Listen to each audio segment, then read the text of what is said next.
Hi, நம்ம கிட்ட 1 சென்டிமீட்டர்ல ஒரு லைன் இருக்கு. இப்ப இதே லைனை 10 மடங்கு பெருசாக்குனா அதோட லென்த் எவ்வளவு இருக்கும்?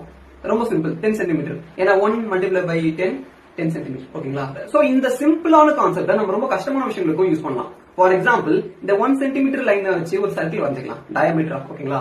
இப்போ இந்த சர்க்கிளோட சுற்றளவு எவ்வளவு இருக்கும் தெரியாது. சோ நம்ம ஒரு நூலியோ இல்ல டிவைடர் வச்சு அளவு எடுக்கலாம். அளவு எடுத்து பாத்தீங்கன்னா 3.14 சென்டிமீட்டர் கிடைக்கும். சரி, இப்போ 10 சென்டிமீட்டர் லைன் வச்சு ஒரு சர்க்கிள் வரைஞ்சா அதோட சுற்றளவு எவ்வளவு இருக்கும்? நம்மளுக்கு இந்த சின்ன சர்க்கிளோட சுற்றளவு நல்லாவே தெரியும். ஓகேங்களா? அண்ட் இந்த பெரிய சர்க்கிள் இதை விட 10 மடங்கு பெருசு. சோ சிம்பிள், இந்த 1 சென்டிமீட்டர் சர்க்கிளோட சுற்றளவை மல்டிப்ளை பை 10 பண்ணா நமக்கு இந்த பெரிய சர்க்கிள் கிடைச்சிடும். இந்த சர்க்கிளுக்கு மட்டும் இல்ல, இது எவ்வளவு பெரிய சர்க்கிளா இருந்தாலும் ஒர்க் ஆகும். ஃபார் எக்ஸாம்பிள் 9,25,000 சென்டிமீட்டர் டயாமீட்டர் இருக்கிற ஒரு சர்க்கிளோட சுற்றளவு கூட நம்ம இதே கான்செப்ட் கண்டுபிடிக்கலாம். ஏன்னா இந்த 3.14 மல்டிப்ளை பை 9,25,000 பண்ணீங்கன்னா உங்களுக்கு அது சுற்றளவு கிடைச்சிடும். சோ இந்த வேல்யூ இருக்கு பாத்தீங்கன்னா, இந்த ஒரு 1 அப்படின்ற லைனை வச்சு வரைஞ்ச சர்க்கிளோட சுற்றளவு 3.14.